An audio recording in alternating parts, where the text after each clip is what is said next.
Yeah, I think we can. Assalamu I think we alaikum. can hear. Can everyone hear me now? Yes. Let's Yes. get. Okay. Let's get. Alhamdulillah. Sorry for the technical difficulties, everyone. Okay, so I'm going to begin by reciting some verses from Surah An-Naba, chapter 78 of the Holy Quran, if you'd like to follow along. أعوذ بالله من الشيطان الرجيم. بسم الله الرحمن الرحيم. عما يتساءلون عن النبأ العظيم الذي هم فيه مختلفون كلا سيعلمون ثم كلا سيعلمون ألم نجعل الأرض مهادا والجبال أوتادا وخلقناكم أزواجا وجعلنا نومكم سباتا وجعلنا الليل لباسا وجعلنا النهار معاشا وبنينا فوقكم سبعا شدادا وجعلنا سراجا وهاجا وجعلنا سراجا وهاجا وأنزلنا من المعصرات ماء ثجاجا لنخرج به حبا ونباتا وجنات ألفافا إن يوم الفصل كان ميقاتا يوم ينفخ في السور فتأتون أفواجا وفتحت السماء فكانت أبوابا وسيرت الجبال فكانت سرابا إن جهنم كانت مرصادا للطاغين مآبا لابثين فيها أحقابا لا يذوقون فيها بردا ولا شرابا إلا حميما وغساقا جزاء وفاقا صدق الله العلي العظيم. I can read some of the verses that I've highlighted in English just to make it clear for everybody. So the first verse begins with, "What are they asking one another?" And this is referring to the Day of Judgment. And just to make it brief, because we're going to begin at 10:15, about the great news, that over which they are in disagreement. No, they are going to know. Then no, they are going to know. Have we not made the earth a resting place, and the mountains as stakes? And we created you in pairs, and made sleep for you a means of rest, and made the night as a clothing, and made the day for livelihood, and constructed above you 7 strong heavens, and made therein a burning lamp, and sent down from the rain clouds pouring water, that we may bring forth thereby grain and vegetation, and gardens of entwined growth. Indeed, the day of judgment is an appointed time. The day the horn is blown, and you will come forth in multitudes, and the heaven is opened, and will become gateways. And the mountains are removed, and will be but a mirage. Indeed, hell has been lying await for the transgressors, a place of return, in which they will remain for ages unending. They will not taste therein any coolness or drink except scalding water and foul purulence. Okay. Now to transition in light of this lecture, I'd like to recite a verse from Surah Al-Ma'idah, chapter 5 of the Holy Quran, verse 55. أعوذ بالله من الشيطان الرجيم. بسم الله الرحمن الرحيم. إنما وليكم الله ورسوله والذين آمنوا والذين يقيمون الصلوات ويأتون الزكاة وهم راكعون. So I'll read in English. Your ally is none but Allah, and therefore His Messenger, and those who have believed, those who establish prayer and give zakah, and they bow in worship. And I mentioned this verse because, well, it's a beautiful verse, that's one, and because it's directly referencing Imam Ali alayhi salam. And this verse is agreed upon that it's referring to Imam Ali alayhi salam by both schools of thought. So without any further ado, we can transition into the lecture now. Yes, thank you for your beautiful recitation. And thank you all for being here. This event is organized by the Islamic Society of Ahlul-Bayt at the University of Michigan, Ann Arbor, and the Imam Ali Association, which is an organization based in Dearborn, Michigan. As we approach of the martyrdom of Imam Ali alayhi salam, we thought it would be beneficial to understand and remind ourselves of what it really means to be a follower of Imam Ali alayhi salam. So joining us today is Sayyid Muhammad Hassan al-Shara'a, a political science student at the University of Michigan. Sayyid has delivered lectures at several universities, as well as churches and other community centers. His focus and research is on dismissing misconceptions about Islam, particularly the Holy Quran. During the months of Ramadan, Muharram, and other significant dates throughout the year, he gives majalis for several communities within the United States and Canada. Since 2011, he has been attending Islamic seminary lessons under his father, Sayyid Basim al-Shara, at Hawzat al-Najaf al-Ashraf in the Al-Zahra Foundation. And in 2015, he was also honored to continue his Islamic studies in the Hawza of Karbala, Iraq. So without further delay, let's welcome him with a loud salawat. Allahumma salli ala Muhammad wa ali Muhammad. Assalamu alaikum wa rahmatullahi wa barakatuh. Inshallah, you're all doing well. I hope you can hear me clear. Just give me the heads up if that. Good. All right. Ahlan wa sahlan. Thank you, brother or Hajj Ali, for that nice recitation and the English translation. Thank you, sister Fatima Rizvi, for having me. I know this was supposed to be under different circumstances. However, we plan and God plans, and Allah is the best of planners. Nonetheless, we make best with every circumstance that comes our way. That being said, inshallah ta'ala, we pray to Allah that this session will be a beneficial one in which we will benefit from one another, especially from the life and lessons of Amir al-Mu'mineen Ali ibn Abi Talib alayhi salam. In light of that, I'd also like to extend to you all my congratulations on the birth of Imam al-Hassan al-Mujtaba alayhi salam. Today corresponds with his birthday. And so I thought, and I think we agreed that it would be convenient to also shed some light in his life and the lessons and principles that are found there towards the end of our discussion, if time permits us, inshallah ta'ala. So nonetheless, let's begin. Allah in the Holy Quran has a powerful ayah in which Rasulullah sallallahu alayhi wa sallam explained and shed light onto the meaning of. And it goes, Bismillah ar-Rahman ar-Rahim, إِنَّ الَّذِينَ آمَنُوا وَعَمِلُوا الصَّالِحَاتِ أُولَٰئِكَ هُمْ خَيْرُ الْبَرِيَّةِ. That those who do good and those who enjoy righteousness, they are the greatest of creation. أُولَٰئِكَ هُمْ خَيْرُ الْبَرِيَّةِ. And so a multitude of companions approached the Holy Prophet of Islam, and they asked him, we understood the general meaning. Those who do good, those who enjoy righteousness and uphold good deeds, they are the best of creation. But we understand that behind every single verse is a deeper meaning, a strong spiritual meaning behind it. So Ya Rasulullah, could you explain to us and expand on exactly who these best or who are the greatest of creations, Khairul Bariyah? To which Rasulullah looks at Amir al-Mu'mineen and he says, Ya Ali, hum anta wa shi'atuka yawm al-qiyamati radiyina mardiyin.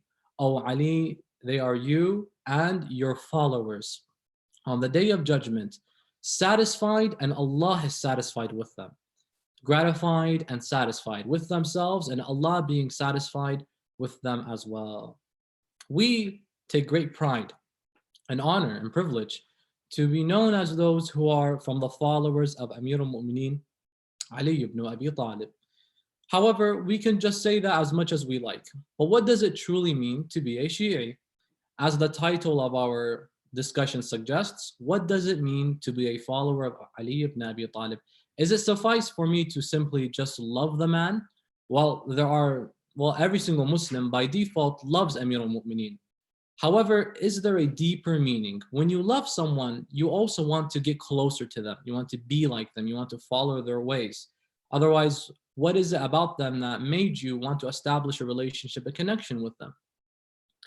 Amir al-Mu'mineen, when we say we are his followers, that means we follow his lessons and principles that he has given to man and womankind altogether. What does that mean exactly? Well, the term Shia, let's just examine the phrase. Number one, Shi'ism, we wholeheartedly have to ourselves, is not a sect, but rather is Islam itself. Islam did not just open up with pathways to follow. I think we have young children joining us today. The more the merrier, the old and the young. But we have understood that Islam is a way of life, but it doesn't branch out to other branches and say, hey, if you like, you can follow that way while you're at it, that legal school, that form of theology, and this path. There ultimately has to be only one path to our heart. And by the way, every single sect will tell you this, every single school of thought, that we are Islam. And we are no exception to that. We believe that since we follow back to the one individual alive during the time of the Holy Prophet of Islam, and not schools of thoughts that were established 80 to 150 years after the death of the Holy Prophet of Islam, we can substantiate all of our beliefs.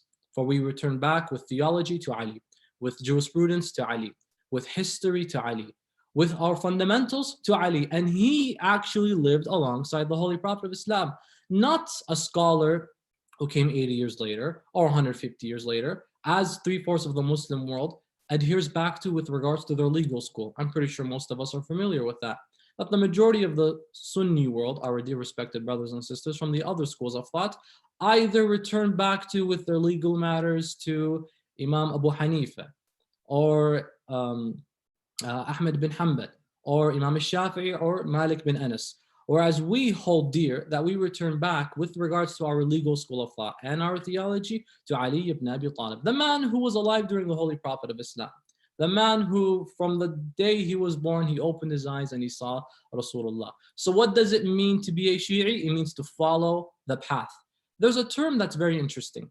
When a person passes away, the deceased is accompanied by multiple people as they take this individual to their final resting place. The people who follow this deceased person, what do they call them? They call them al-mushayyi'in, or those who do tashyi'. If you understand the lexicon of those who pass away and those who attend these processions, it is referred to as tashyi'. Someone who passes, they perform what is referred to as a tashyi'. Shayya'u, yushayi'una, or the individuals acting upon this action are called the mushayyi'in. Why? It means they're following. Hence, that is exactly what it means when we follow Amir al-Mu'mineen. We follow him. We are Shia because we follow him. What does it mean to follow someone? Again, is it suffice to say, well, I just love him? No, there has to be following. We clearly said Shia means following, as in the lexicon and rhetoric of the Arabic language. Shia means to go behind someone and trail and follow, similar to how people follow the deceased until they lay them to place, and they're referred to as mushayyi'in. The Holy Quran uses this exact same term. وَإِنَّ مِن شِيعَتِهِ لِإِبْرَاهِيمَ. Amongst the Shia of Prophet Noah is Prophet Abraham. For he was the last messenger until Ibrahim came to place. And so Ibrahim picks up and follows the teachings and the jurisprudential school and the message and principles of Prophet Nuh alayhi salam. He was a Shia of Nuh. We today, every single prophet established everything. And after this prophet, they had followers. Why are we exempt? How come we are not supposed to be in that category? When the Prophet establishes everything, there has to be a group of people who follow him. Indeed, and many will say, well, those are the companions. But Rasulullah brought it closer. He says, Hum anta ya Ali wa shi'atuka radiyin mardi. They are you, ya Ali, those who are of the greatest, those who are of the greatest creation. Khairul Bariyah is the ayah of the Holy Quran. And this is irrespective of school of thought. The tafsir is Hum anta wa shi'atuka yawm al-qiyamati radiyina wa mardin. The Prophet used the term Shia. And now we follow Amir al-Mu'mineen. Follow him in what? There are primarily, brothers and sisters, 3 areas that are very important, irrespective of school of thought, that we all want to have in our lives. Otherwise, we wouldn't follow a man or an individual if they didn't have these three things. These are paramount and fundamental. Number one, kindness. We follow Imam Ali above everything else because he was a just human being. He was a real human being. He was one who exhibited equity, equality. He was just. He was kind. Excuse me. And he was upright. And so we follow him. Imagine if he was very knowledgeable, but he wasn't kind. Would you follow him? No. There are many who are knowledgeable, but not kind. I mean, it's abrasive. It deters someone from wanting to take upon their way. They may have a lot of knowledge, but you have to be kind. You have to be approachable. Amir al-Mu'mineen exhibited that in many ways. And I'd like to provide one example. Imam Ali alayhi salam, when he finally had hold of the establishment and the Muslim empire, he was making his way through the streets of Kufa, and he noticed an old Christian man, and this is a very well-known established story, but the lessons are very paramount.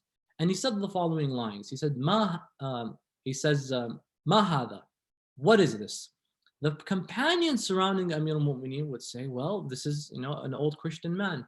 To which the Imam says, I did not say man hada, I said ma hada. I didn't say who is this, I said what is this? The situation, I need someone to explain to me, because I see something that contradicts the tenets of Islam. A man who's living poor under the confines of the Muslim establishment, that should not be a reality. Muslims are supposed to be the most generous. If you look at the United States today, statistics show, if you view it by map, the biggest populations that donate to charity, if you view it, they're usually the southern eastern states. And this is called the Bible Belt. Or they span from Georgia, Tennessee, some parts of Texas, South Dakota, and other parts.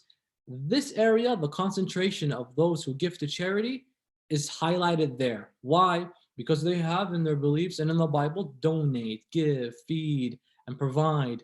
We should be able to see a flip with that. Actually, we want that to be a reality. Let's convert the entire United States. One big highlight of people who donate to charity, but we should also emphasize in the Muslim communities. Why? Because Amir al-Mu'mineen is our inspiration.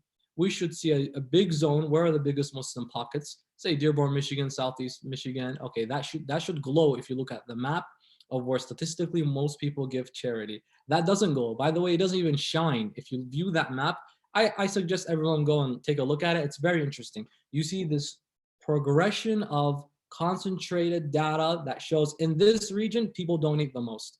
So we should see it in Michigan, we should see it in New York, we should see it in California, New Jersey, places where there are big pockets of Muslims, because we have that example. What is Islam if it's not charitable? Zakat is only charity and it's an obligation. Khums is only charity. Siyam, part of the main reason we are all fasting today, is to have some sympathy to those who are going through malnutrition, who are underprivileged, who are not as fortunate as we are, so we can feel more sympathetic and motivated to give to them. There's an emphasis on Islam to give to others, but we have to apply that. Who do we follow with regards to that example? Amir al-Mu'mineen, and that's how we call ourselves Shia. He would say, what is this? They said, it's a Christian man. He said, I don't care if it's a Christian man. The situation here is preposterous. Give him. You guys used him when he was young and healthy, and you worked him. And now when he is old, you throw him out and he's worthless to you. Give him from the treasury, Baytul Mal. Provide him a weekly payment. Give him a house and make sure he is protected under my supervision. Notice, now he has paycheck and he has a place to stay and he's sheltered and so on and so forth. Beginning with kindness, brothers and sisters, a wholehearted individual Amir al-Mu'mineen was. That's why we follow him, because we want to be like him in that aspect. Number two, brothers and sisters, knowledge. Imam Ali ibn Abi Talib alayhi salam, no one was more knowledgeable than him in his era. No one, nothing more, nothing less. Until Amir al-Mu'mineen is martyred, then his son, Imam al-Hasan, assumes the leadership role. Prior to him, Rasulullah, but only in his time when he had full control, he was the most knowledgeable of his era. And everybody attests to this. When we look at Arabic grammar and literacy, Amir al-Mu'mineen is the one that inaugurated actually putting dots in the Arabic language. You wouldn't be able to differentiate a ba from a noon to a tha to a ya. Imam Ali alayhi salam instructed Abu al-Aswad al-Du'ali to put dots on the Arabic language, and he taught him where to do it and how to do it exactly. With regards to literacy, none came near to Amir al-Mu'mineen alayhi salam. In fact, he was so eloquent and articulated, he would be challenged. Ya Ali, can you give us a sermon without using the letter Alif? And he gave a whole sermon on the spot without using Alif. And he gave just a whole sermon. That's like telling me, hey, can you give a whole lecture? Don't use the letter A. And you need to do it on the spot. And if you listen to it, or if you actually just read it, you'll find that these sermons are called al-khutub al-khaliyah, the sermons that lack. Why the sermons? Because there are multiple. They challenged him multiple times. All right, you did a good job with alif. Give us a sermon without using a letter that has a dot in it. So no ba, no kha, no za, no zain, nothing like that. Just give us a whole sermon. Imam Ali on the spot gave, and he says, okay, give us a sermon without using the letter ra, and he would just continue to do it. On the spot, he would display his eloquence and his command in the Arabic language with knowledge. Some say, okay, he was a pro with regards to Arabic. We should aspire to be like that, fine. But knowledge is bigger than that. Everywhere you look, Imam Ali just happens to be a pro in this regard. Science. One day there was a dispute. Two women came to Amir al-Mu'mineen and they asked him, said, Yabna Rasulullah, we are arguing about a young boy and we both claim he is our son. Okay, I'm not going to handle this. This is my kid. The other lady says, this is my kid. Could you help us differentiate? And who actually is the mother of the child? The Imam said, then okay, let's take, if both of you are in your feeding phases, let's take samples of milk. And so they provided the milk because they were both in the suckling phases. And so they provided that milk and they weighed it. The one that was heavier when it was weighed on the scale, Amir al-Mu'mineen looks at the mother who provided that milk and said to her, you are the mother of the child. They said, how did you understand it from that? When a lady gives birth to a boy, there are double the proteins, the content in the milk when she goes to the suckling phase. And that indicates that she recently had a son, the boy belongs to her. How would the Imam know that? He says, I got that knowledge from the Holy Quran. One has to ask the question, how would you find that knowledge from the Holy Quran? I don't see a verse that even describes suckling or anything like that. Yet the Imam manages to do so. One ponders, is it perhaps لِلذَّكَرِ مِثْلُ حَظِّ الْأُنْثَيَيْنِ? Perhaps that verse for the male is double that of the female. We don't know, but that's with regards to inheritance. Amir al-Mu'mineen knows the ins and outs of the Holy Quran, which indicates to us if you have the ins and outs, and if you understand the deeper meanings, you'll be able to assess any predicament in your lifestyle. With regards to Quran, number one. Eloquence, number one. Science, number one. The last thing, brothers and sisters, I'd like to share with you regarding the pointers that we want to get close to, that Imam Ali exhibited bravery. There is no one, I would argue, not just during Islamic history, but in history in general, that exhibited bravery to such a high degree than Ali ibn Abi Talib. Some say, yeah, he was brave in the battlefield. It's not necessarily just that.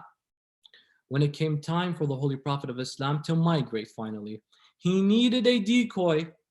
He needed a decoy to stay behind such that those adversaries of the Holy Prophet would be distracted. And so he called on none other. When you're getting a decoy, what's the purpose of a decoy?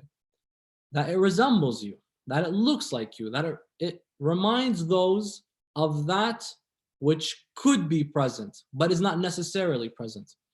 If you look at hunters or those people who set up props outside for the purpose of either attracting certain animals or getting away from animals, they set up decoys because it looks like there's a person. See, like farmers will have to set up certain decoys to make it seem like to the animals that this is convincing enough, that looks like a threat to me, whatever it may be, a scarecrow, something like that.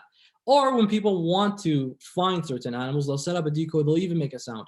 So the purpose of this is to make sure whatever you place has to resemble you perfectly, such that no one can look at you and be like, I see a difference. So Rasulullah clearly needs to find someone who resembles him the most.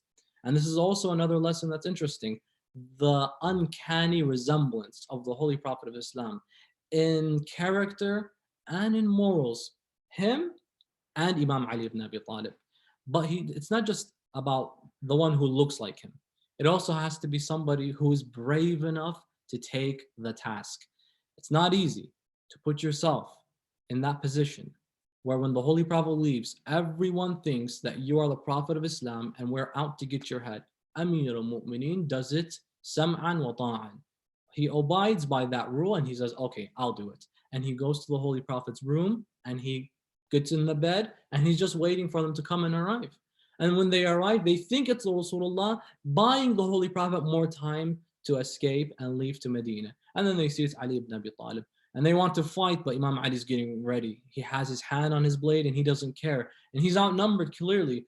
But this truly exhibits the highest moments of chivalry. Fatuwa, chivalry, brothers and sisters. And Allah refers to this in the Holy Quran multiple times, primarily in Surah Al-Kahf, when he discusses the seven sleepers. إِنَّهُمْ فِتْيَةٌ آمَنُوا بِرَبِّهِمْ وَزِدْنَاهُمْ هُدًى.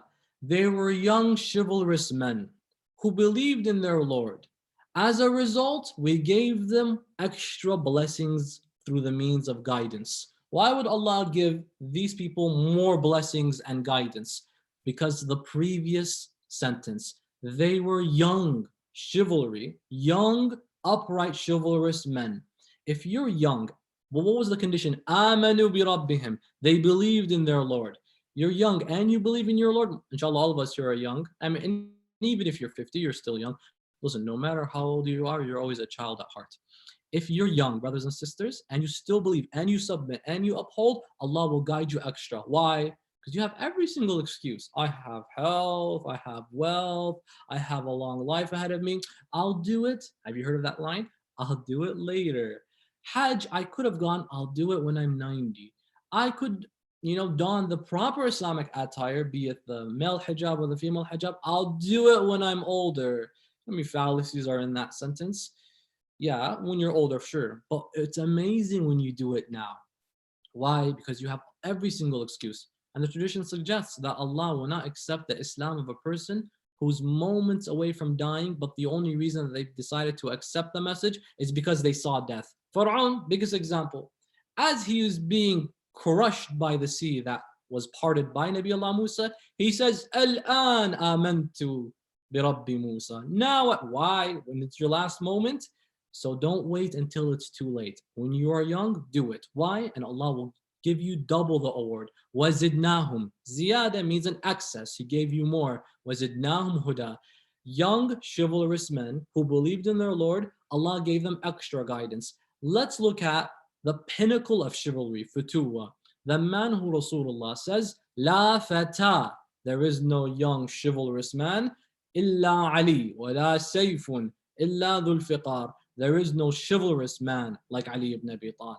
And there is no sword like Dhul Fiqar, indicating that all of these qualities, all of these principles have been manifested in one man. I want to follow that man. I want to be a Shia of that man. And it's not just I simply love you, I want to follow your way. Let's look into Islamic history and study what was his way like and how many people actually followed his way and differentiate a true Shi'i from someone who simply just says, I love Ali. Yeah, but you love him, I love him too. But let's follow him. Apparently there's a group called the Shia. Rasulullah said they were a reality. Let's be from their group. Because at the end of the day, if you see the whole world going one way, and Rasulullah says those who follow you are victorious, but you see Ali going another way, and it's only him, you go with where Ali ibn Abi Talib is going. Understand that'll take you to salvation. And we don't simply admire and love and honor Imam Ali simply because he is, who he was, but it's all due to his love and connection to Rasulullah sallallahu alaihi wasallam, which is a misconception that many people have, that we love Imam Ali more than the Holy Prophet. Not true. It was Ali himself who says, Ana abd min abid Muhammad. I'm a slave from the slaves of Muhammad.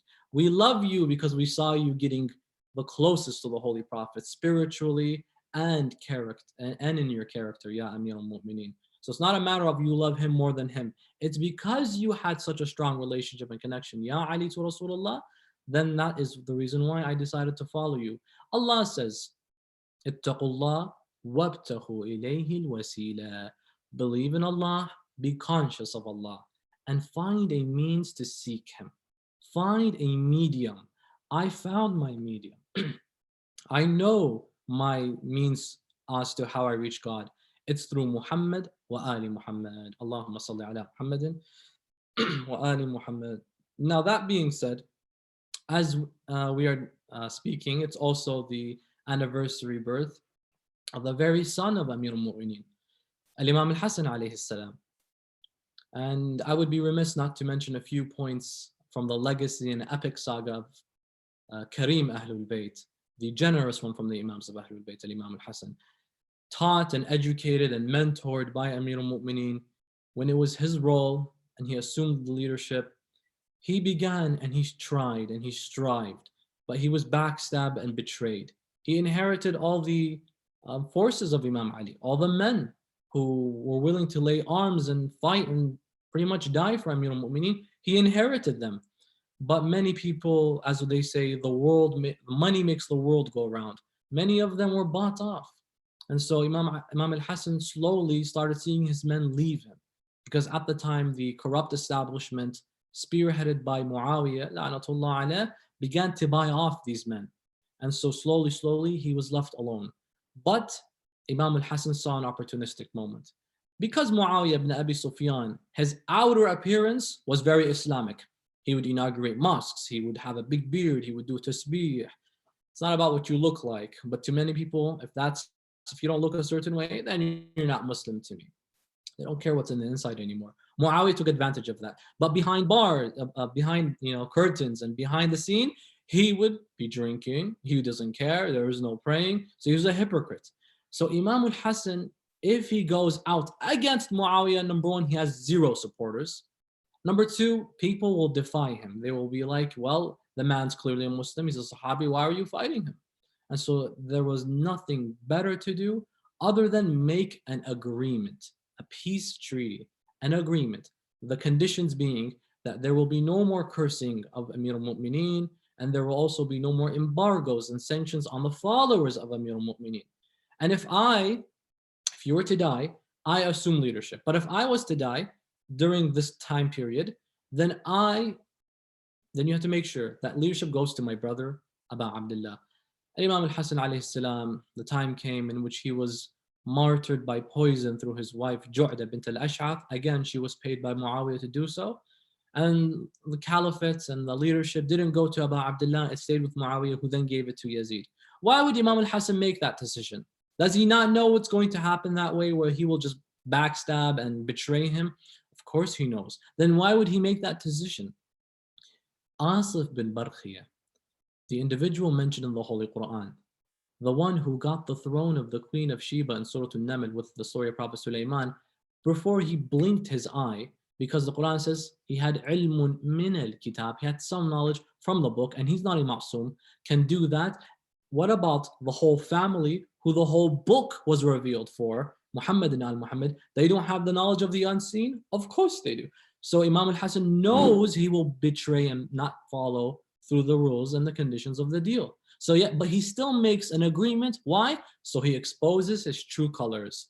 You see how he promised and he signed a contract, yet he decided not to follow through with it. Now the whole world understands Muawiyah for who he was, because we mentioned earlier, he displayed himself as a good Muslim. Until he's publicly exposed, then and only then do people now realize who he truly was. Had it not been for Imam al-Hasan's stance by making this agreement, everyone today, as some Muslims still sadly do, would be praising Muawiyah. Yeah, he was the one who led the Muslims, and he was a Sahabi, and he was this and that. But Imam al-Hasan shut that down. He was a hypocrite, and I proved it to you. Banu Umayyah today would probably still be alive had Imam al-Hasan not made that agreement. But he did so, and he served Islam Ahlul-Bayt in that regard. When Abu Abdullah's turn came, Yazid, outside and inside, was just a vile human being. So there was no hypocrisy. That's why with him, Abu Abdullah had to rise with the sword, but with Muawiyah, Imam al-Hasan had to rise with the pen. And being known as Kareem Ahlul-Bayt, he would be extremely generous.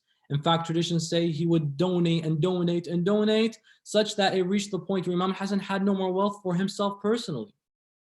And a moment happened in which Imam al-Hasan attended a meeting. Muawiyah was in attendance as well. And so Muawiyah heard, "Ya Hassan, I've heard that you don't reject gifts. Imam al-Hassan replied, we were taught by Rasulullah, if you receive a gift, it's out of your decorum that you accept it and do not reject it. And so Muawiyah says, okay, I have some money, I want to gift it to you. He wants to show his wealth, and he basically wants to show off, look, I'm giving the grandson of Rasulullah money. Please, praise me because I did something like that. So he says, khudha wa nabnu Hind. Take it, and I am the son of Hind, if that's something to be proud of. And this was a lot of money that he gave to him. So Imam al-Hassan took it. A servant came to Imam al-Hassan that moment and gave the Imam his shoes. And I say to that servant, how lucky were you to give the Imam his shoes? That's a blessed act to do. And so he gave him his shoes. Imam al-Hassan looked at the servant, and this was a lot of money. Muawiyah being extremely lavish and luxurious with his wealth. He took all the money Imam al-Hassan just received, and he said to the servant, خُذْهَا وَنَبْنُ فَاطِمَةٍ. It's an indirect strike back at Muawiyah. You're proud that you are the son of Hind, so that you give money just like that. I am proud to give even who you deem the low of the low, a servant who just provided me my shoes. I gave him all of that wealth, and I am honored to be the son of Fatima to Zahra. There's nothing proud of you to be if you're being the son of Hind or anything like that. And so we take these lessons from Imam al-Hassan and Mujtaba. And we're not surprised to see that a man embodied these characteristics of generosity, of foresight, of insight, being the very son of Amir al-Mu'mineen who also embodied these. And so we ask Allah subhanahu wa ta'ala to raise us with Imam al-Hassan. And it's difficult today knowing that no one is standing by his grave and paying homage to him. So we ask Allah to gather us next to him in Baqi as soon as possible. And if clearly not this year, it's not looking like it because of what's going on, then maybe next year. And if not next year, Ya Allah, raise us with Imam al-Hassan and Mujtaba. Salawatullahi wa salamuhu alayhi. For we want to take his path. For we are his Shia also, the Shia of Muhammad wa Ali Muhammad. Walhamdulillahi Rabbil Alameen. Wa sallallahu ala Muhammadin wa alihi at-tayyibin at-tahirin. Allahumma salli ala Muhammadin wa ali Muhammad. Thank you, brothers and sisters, for joining in. And excuse our shortcomings. We would have had this in a different, situation. Originally, we were supposed to be discussing at U of M Ann Arbor. Sister Fatima organized Plato through Imam Ali through Plato's Republic, I recall. And we were all supposed to be there, but like we said, we plan, Allah plans, and Allah is the best of planners. And thank you again once more. And I don't know, are we wrapping up with discussion of any kind, or do we have final closing remarks? How is this going to go, Sister Fatima? So first of all, thank you for your beautiful words about Imam Ali and also Imam Hassan alayhi salam. I hope we all benefited from it. I think if anyone has questions, we can spend some time for Q&A. If anyone has questions, feel free to message me and then I can read it aloud.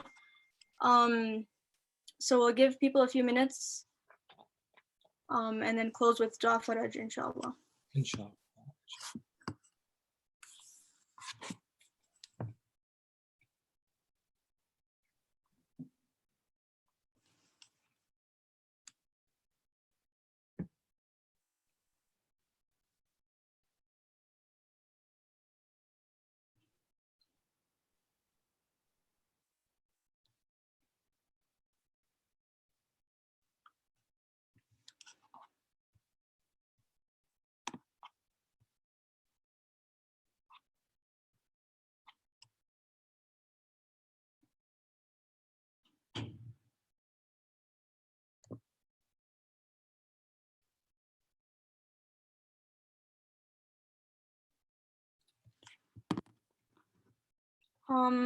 I think M. Jawad has his hand raised. Do you have a question? If you have a question, please message it to me. They're of course more than welcome to join us if they are brave enough to show themselves.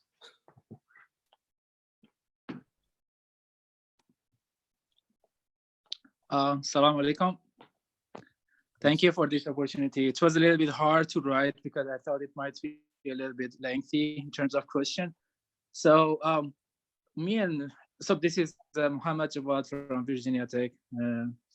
in Virginia. So my question was regarding, so we were talking, if it's okay if I ask Imam Hassan Sirah, maybe, because we were talking about how generous he was. And we were reading Quran and Tafsir today, and then we had this ayah in Surah Al-Isra, and maybe in other surahs that are what that we are, or somehow we are prohibited of having ifrat or tafrit in giving and in like generosity. And how can we how can we justify that when we look at Imam Hassan Sirah, as he did almost everything that he had at least twice in terms of giving to other people? How can you comment on that? Yeah, if that's a legitimate question. Ahsan, thank you, brother, for asking that. It's a very legitimate question because it has to do with the Holy Quran and the limits that we are bound to with regards to giving to a certain extent. In correlation to Imam al-Hassan alayhi salam being the exemplar of donation and giving to charity, such that he gave his entire wealth twice in his life. So how do we correlate with that? One thing to keep in mind is ifrat and tafrit with regards to being excessive has to obviously stay within the confines of you not putting your life in detrimental situations. Knowing that if you can give so much wealth such that you will have no wealth as of the moment, but you can guarantee that your wealth will come back and you will be more financially stable as time progresses, and not the opposite. Once you gave everything, you are no longer able to provide for yourself or for your family. This obviously was not the case for Imam al-Hassan, because of these moments that we did see where he gave all of his wealth, he then regained it again through his profession and through other means. Once he got that again, he was able to immediately start back and providing more and giving more to charity and so on and so forth. So ifrat and tafrit, or being excessive, is bound by us to the point in which we then put our lives in danger, obviously. This wasn't the case that we see Al-Imam al-Hassan or any of the Imams of Ahlul-Bayt exhibit. Yes, they gave all of their wealth, but if you can give to such an extent whereby you're confident your life will not be put in a detrimental situation, that you're not able to provide anymore to your own family, that would not be allowed. But then we do clearly see that Imam gave everything, but he was able to obviously immediately remake and garner that financial stability such that he kept giving even more after that, which hints that he was never at a stage where he was completely out of it. Of course, he gave everything he could, and this happened twice in his entire life. He gave everything he could, and he was roughly 46, 47 years old when he was martyred. Twice during his life period, he gave everything, but immediately he regained it again because he had the foresight to know that if I give everything, clearly I have to be able to make it again, otherwise I won't be able to provide for my family. And they are the embodiment of the Holy Quran. So this principle obviously was taken into great consideration. And we see this also happening with the latter Imams of Ahlul-Bayt. Imam al-Jawad. Al-Jawad literally means the one who gave, the one who's extremely generous. Why? Because he would constantly give. And considering each in the Imam's circumstances, Imam al-Jawad lived a lot of his life under the confines of the establishment at the time, Al-Ma'mun al-Abbasi. And so you found that if he has a kingdom behind him, he can give as much as he wants without being a person who would place himself in a financial default where he cannot provide for himself anymore. Similar was the case with Imam al-Hassan. He gave it all, but then he can assure himself that he can make more immediately right after and provide for himself and his family. So there was no excess, there was no ifrat or tafrit with regards to these examples that he exhibited, which are lessons for all of us. Inshallah, that helped. If there are any more, let me know so we can address them, inshallah ta'ala.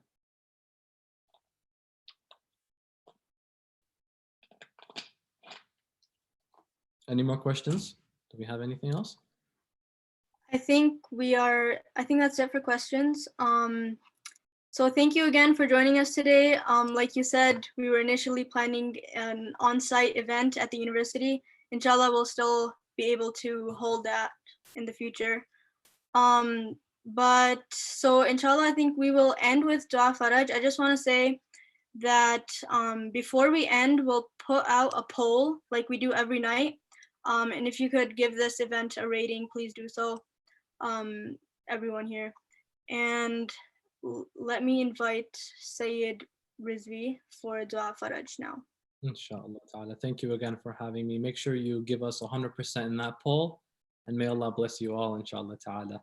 And hopefully we can meet again in person when all this is over. Thank you again. Wassalamu alaikum wa rahmatullahi wa barakatuh.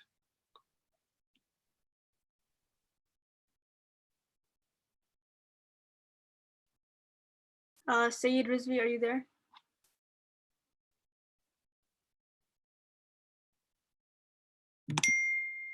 Okay.